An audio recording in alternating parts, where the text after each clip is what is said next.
that question mark of 20 probably represents, can we change the face to Mark Latham? Because I reckon that's probably the number in there. So you see the result here, which is that Min's biggest share, no one breaks through 50, even if a portion, let's say a quarter of undecided falls, then Min's ends up being the most likely.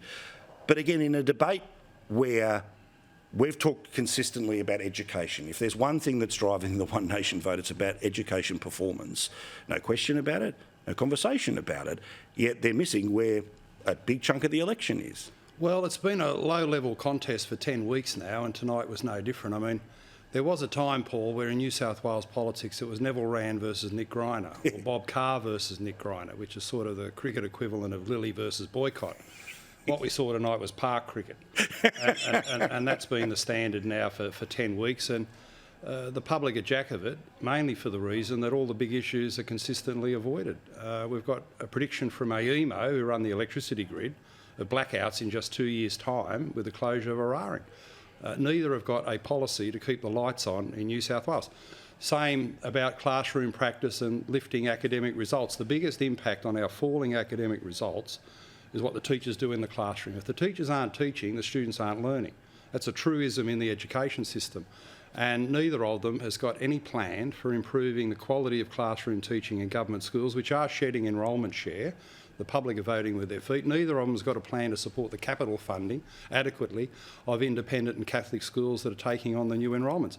Neither of them says a word about law and order. I've been out there in the suburbs and regions. One Nation candidates are picking up big concern about community safety, the softness in the court system, ridiculous excuses like mental health that get everyone off. But remember when New South Wales politics was law and order politics? I remember literally being a reporter way back when Bob Carr walked in and, as a press conference, announced people already in jail for life sentences will stay in jail for life sentences, right? This was the bread and butter of New South Wales. Instead, what was interesting was how much time was spent on climate change, all the rest of it, none of which came up. But the reality, as you say, is things like cost of the power decisions that have been made and the reality on the ground about crime. And the other big one that you don't hear, particularly from the Liberal Party that used to have a little bit of fiscal responsibility, is the enormous size of the New South Wales state government debt, $17,000 for every man, woman and child in the state. Now, that's a huge intergenerational question that's still relevant. And if we don't clear the debt, what do we do in the next crisis, the next international financial meltdown or virus that comes our way? So these are big questions on the minds of the public. I hear them every day out there on the hustings, but you don't hear them in terms of solutions from these old, tired parties with pretty weak, boring leadership. And consequently, that's why in a room like that, 1 out of 5 voters says, oh, well, undecided, which is really none of the above. But this is when you've been in the room, looked at them, watched them before, tried all of the body language tricks to work out which one's real and which one's... We've been doing this for 10 weeks, campaigning. That's it. And in office for a lot longer. So I think there's an indication there that they haven't delivered real solutions to serious problems in New South Wales. And to see that clip of Stuart Ayres begging for One Nation preferences, well, hello, Stuart. One Nation voters are thinking voters. 75% of them don't allocate. Those figures you've got, are 60% in certain seats. 3/4 of our voters don't like doing preferences, and they don't do them. You can beg all you like. I thought Alex Greenwich was going to help you out there in Penrith, your good, close personal friend and political ally. Well, I'm afraid begging for One Nation preferences, it's all a bit too late for you, Stuart Ayres, and other woke left-wing Liberals. Matt Kean, minus 39% in Leppington. Hang on, Vladimir Putin must be more popular than Kean in Leppington. That's a number that's the equivalent of sort of 60% against you and only 21% in favour of you in a seat like Leppington, a vital seat in this election in the heart of Western Sydney. So you wanted to back in Keanism, and now you're seeing the full political consequences of what was a centre-right party becoming radical left-wing woke green under Matt Kean. You know that when I want to get behind a government, I'll go beyond logic at times to back them in because I'm so invested in the fight. So I've got a lot of people writing emails to me saying, Paul, what are you doing? You're cheering on what will eventually become a Labor government. No, all I've been cheering on is for you to have as much power in the upper house as possible, regardless of what happens downstairs. But to the Conservative voter who's watching us... We're going to have to watch some of these lower house contests. Well, okay, so... We might be in the final 2 race in some seats, so don't forget One Nation in the lower house. But to those Conservative voters that are watching us now saying, OK, I get why we want to get rid of Matt Kean. However, even if we flip, then Minns might be the nice guy, but the bureaucracy goes super woke. It gets even worse here. What do you want to say to those Conservative viewers watching us right now who believe if it comes down to a choice of one or the other, they should be considering that, or the system is what it is, and as you say, most people want to walk in, vote one and bugger off? Well, if you're a Liberal Party supporter who back in the day voted for John Howard and Nick Greiner, and you no longer recognise this party because of Matt Kean, you should be lodging a vote with One Nation in some part to say we'd like our Liberal Party back, and until you go back to some mainstream traditional policy solutions and values, you're not going to vote Liberal Party. You know, the great Alan Jones, who's seen the Liberal Party from the days he wrote speeches for Malcolm Fraser, now says there is no Liberal Party in New South Wales. Kean has thoroughly destroyed it in every manifestation. There is no Liberal Party in New South Wales. So how can you vote for it? How can you vote for it when they're putting forward radical left-wing woke guys like Matt Kean? And you've only got to have a glance at these polling numbers to know he's on the nose, minus 39% in Leppington. Well, he might as well retire and go fishing. What concerns do you have about a Labor government? What do you think they would end up doing? I mean, Chris Minns presents himself as a sort of, oh, look, we'll all just get along and it'll all be okay. But once they've got 4 years and there's not another election for 4 years and the likelihood is they get another 4 after that, we don't do one-term governments in New South Wales. What's your concern about a Labor government? Well, I've seen it in the Parliament. Chris Minns is a pretty face, but you lift up the bonnet and he's weak. You know, in the engine there's not a lot running that's got any gusto and strength. And I've seen him pushed around by left-wing women in the Labor caucus, Penny Sharp, Joe Hale and Rose Jackson. And they will basically run the government. And if they're a minority government in alliance with the Greens, it's full-on drug legalisation, gender fluidity teaching in the schools, abolish coal and gas yesterday. They're the Green demands. And the triumvirate that'll run the show, Sharp, Hale and Jackson, are all in full-on for that agenda as well. So it's a dangerous time for New South Wales. And if the polls are right and we get a minority Labor-Green government, you need the One Nation insurance policy, the safeguard, the handbrake in the upper house to knock the rough edges off their extreme agenda. So there's a lot of reasons why people are disillusioned with the two-party system. They need to shake it up. This is a big generational election to do something special, to say you parties haven't delivered. We're going to vote for some alternatives. We're going to shake you up. We're going to light a fire under you and make sure in the future you do a lot better. We had Steve, your candidate in Hornsby, here last night. I can tell, as somebody who knows that area very well, that he's going to connect very well.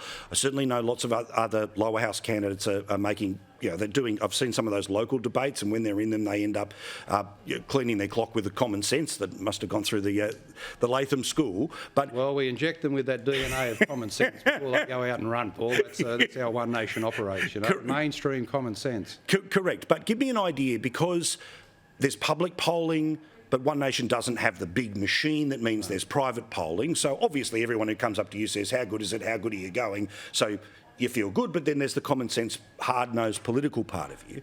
So how do you feel you're going? How do you think it's going? Is it going to be some pushes in the lower house, or is it the upper house play? Well, it's both really, but the upper house is vital in terms of having a strong party there with numbers on the crossbench to knock off the rough extreme edges of a Labor-Green alliance in the lower house. And there's a lot of choice there on the upper house ballot paper, but you risk your vote with some of the micro parties. If they don't get in, your vote went nowhere. You know One Nation will be a very strong grouping, standing up to the Green agenda in particular. I mean, I get up in the morning to fight the Greens, you know. I have them for breakfast and chew on it all day. So, and look how it's done for your diet. Well, that's right. Eating greens is apparently good for you. It's low calorie, I can tell you, but it makes you fire up and have a dig. And, you know, with One Nation you get a party of no surrender, no white flag. We don't compromise on our principles. We're not going to flip-flop around. You know, we're not going to be a parity character with Matt Kean's hand up his back, run like a puppet. You know, there's none of that. You know what you're getting with One Nation. And we'll be strong in the upper house and vote for that strength, because we're the best chance of putting a handbrake on these lower house Labor Green radical policies. Let's have a look at some of the media coverage after what happened last night, where, of course, falsely claiming One Nation rally. Everyone who knows by now knows the reality. Mark's invited to speak at a church, turns up at the church, bunch of activists from the inner city turn up, and while he's inside the church, a bunch of hardcore Maronite Christians turn up to confront them. It turns violent. That's a disgrace. But watch how they try to make it seem like they were Mark Latham's soldiers. Riot police were called to a protest in Sydney southwest overnight. One Nation Party leader, Mark Latham, was set to address a forum on religious freedom. Violent scenes on the streets of southwest Sydney after protesters clashed outside a church. Police were called to this outbreak, and when they arrived, they quickly realised they needed to call in backup. A mob set upon protesters outside a church in Sydney southwest. Clashes with police outside a political event in Sydney where One Nation politician Mark Latham was set to speak, and a warning some viewers may find this story distressing. Because it features Mark Latham? What about the little wiggle in the chair having to say your name? This is one of the weaknesses with the woke fake news media. They're reporting on an event, none of them attended. Yes. Not one of them attended. We know that the gay transgender protesters had a cameraman there, and he was shopping the film around today for free. So not a working journalist, for free, to various media outlets. So, you know, the setup is clear of why they put the provocation on board of saying they were going to block the road and deny access to parishioners for normal access to their Catholic church, their place of worship, something they regard as sacred. So the provocation was there, the response was violent. That's always inappropriate. Let's sort out our differences at the ballot box.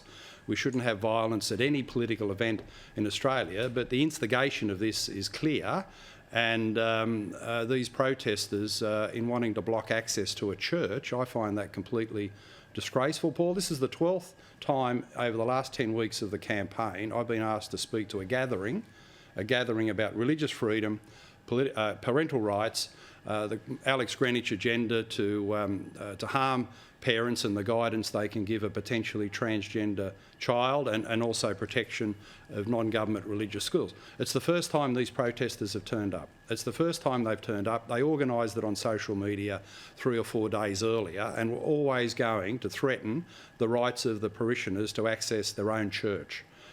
Something they regard as sacred. So they were the catalyst for this. The response was completely over the top and inappropriate. I condemn the violence at every occasion, including at the meeting last night when we finally got into the church hall with 400 or 500 people, and urged everyone to disperse peacefully, which thankfully they did, and to take out their points of view and the power of their opinion at the ballot box only. You know, let's sort it out in a peaceful way, democratically on Saturday. But these people in the fake news media are saying that they were Latham supporters. Rubbish. Well, they must think I'm the world's dumbest politician. That what I did last night and wasted 4 or 5 hours in travelling there and being there was to go address a bunch of people already voting for me. You know, there's plenty of people out there, you're swinging voters, you're trying to impress them and persuade them. So they say, oh, they're all Latham supporters. Well, I didn't know that. I didn't know how these people vote. I went to the gathering to give my speech hoping I could persuade them in the democratic way to support me. I don't know who they were out the front. I never saw them. I never spoke to them. I was invited along with 3 other guest speakers to appear. What happened was deeply regrettable, but I know who started it, and those people who lie on the road, like the climate protesters, they cause massive inconvenience and provocation to others.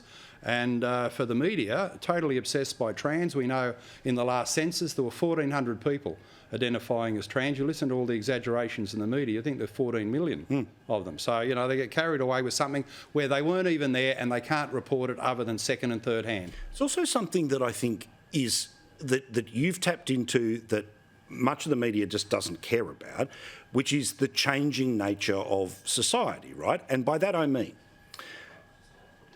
part of the community reaction to that joke on the project was people saying, hang on, sorry, I believe in this, I'm all in on this, there's no need for this, right? You're able to walk into an ethnically diverse religious gathering in Sydney, right? The reality of Sydney is that, you know, the bits that work for the ABC or write for the Herald, where all those people live, pretty damn Who white. lecture diversity. Correct. But don't practice it. Pretty lecture damn diversity. Exactly. Pretty damn white. Wouldn't go to that last night. But that's it. You go and have a look at the actual makeup of places the Labor Party have taken for granted. The Liberal Party think, oh, one day we might be able to flip them because, oh, you know, there's values. No, you've got to go and look them in the eye. And surprise, surprise, there's an awful lot of people. We don't need the overlay anymore.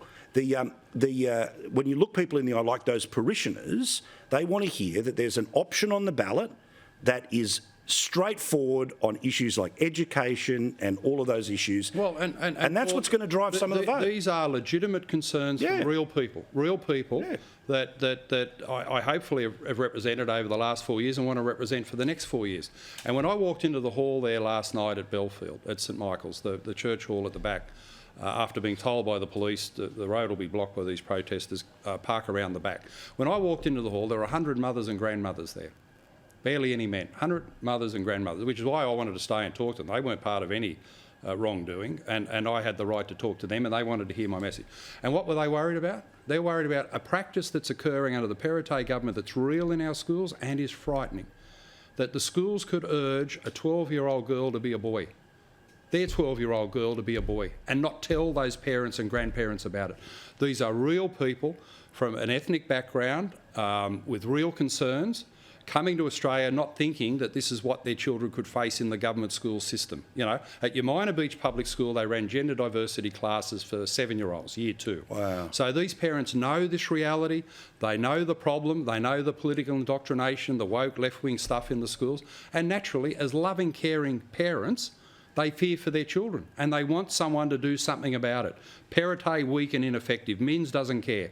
They look to me and people like me to say enough is enough. So if you love your children and you don't think strangers, relative strangers, should be telling a 12-year-old girl she's a boy and a 13-year-old boy is a girl, and you want someone in political system to do something, you turn up at those meetings, and the 400 or 500 people there are turned up, caring about those and related issues in the school system. So they should be applauded for their love and care, but anyone who was violent, of course, should be condemned, and they were out on the front street. They weren't doing anything of a disruptive nature in the hall itself, where if you hadn't have told me there was a riot on the street, I would have thought, well, this was an informative, productive meeting where people found something out and articulated their democratic concern about an horrendous practice that Perrottet is allowed to flourish inside our government school system. Well, and as we've talked about before, parental rights bill means parents having the absolute final say on what is happening to their kids. What somebody wants to do when they turn 18, good luck to them. Right? Yeah. Their choice. Yeah, when you're 19, you want to change your gender every other day. I don't particularly care,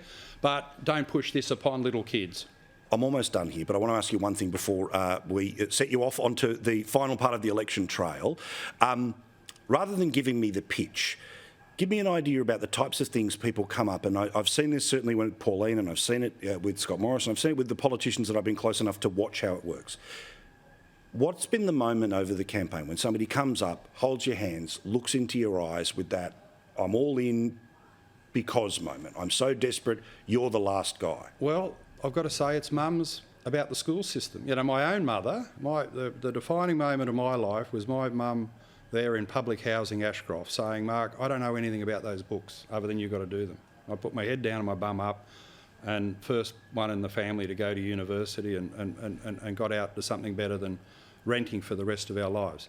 So I know what mums mean in the education system. And when mums come up to me and look me in the eye with, you know, a bit of teary stuff in their own eyes and say we need to get the woke rubbish and indoctrination and damaging stuff out of the school system and give them a good basic education that can get them a job and a better life, you know, I feel that. I feel that is what the historic mission of what the Labor Party used to be, long forgotten now. For One Nation, it's what we want to do, to give people that, what I used to call the ladder of opportunity through the school system, to get up and out, work hard and get something better in life. And for mums, probably a bit more than dads, I suppose. Dads love and care, of course, but you just feel something special about these mums. That always gets to me, and I think that's what our purpose is. I've loved our chats in the Man Cave. You're welcome anytime. Anytime, good luck on Saturday and many, many years beyond that. Always come back here when Sky allows me. Which hasn't always been every week. But I'm back and I'm hoping to stay. I'll hold the door open for you. I've said that before, haven't I? I'll hold the door open for you all the time. Thank you, mate. All right, Group Q in the upper house or wherever they are in the lower house. Yeah, Group Q, that's us. All Get right. in the queue to vote for Group Q. Thank you, mate. Mark Latham, I'm telling you what, I'm all in. I want him to have the strength of the hand in that upper house because it matters.